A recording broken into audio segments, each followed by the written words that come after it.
Sandy Ingram here. This channel is news information for U.S. expats. All news on this channel is verifiable.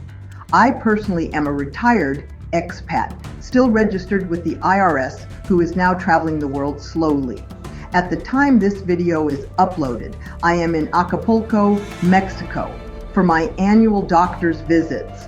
Please do not tell the U.S. State Department because this area has a do not travel level 4 attached to it. But I got stuck in Acapulco during the pandemic, and since I couldn't leave, I came to know the city and adopted it as my hometown.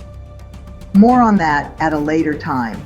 Here is the important news that U.S. expats around the globe may want to be aware of.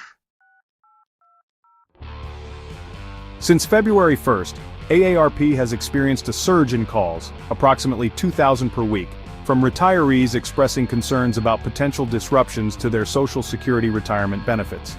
This uptick is double the usual call volume and is primarily driven by apprehensions over recent workforce reductions within the Social Security Administration under the Trump administration. These staffing cuts have led to significant customer service challenges. In February, the average wait time for SSA phone assistance was about 1 hour and 44 minutes. Additionally, the SSA has announced plans to require in-person identity verification for certain services, a move intended to combat fraud. However, this change coincides with the closure of several SSA field offices, raising concerns about accessibility for seniors, especially those in remote areas or with limited mobility.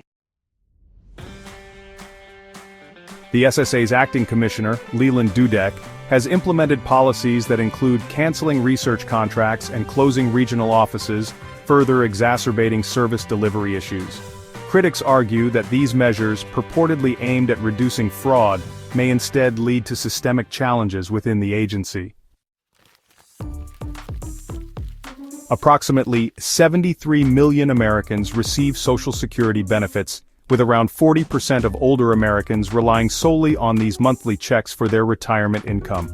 The combination of administrative changes and staffing reductions has heightened anxieties among retirees who depend on timely and consistent benefit payments. Frank Bisignano, nominated to lead the SSA, has pledged to review the agency's computer systems and address concerns arising from recent policy changes. He emphasized his commitment to ensuring that all beneficiaries receive their payments on time, and stated that he has no plans to privatize the agency.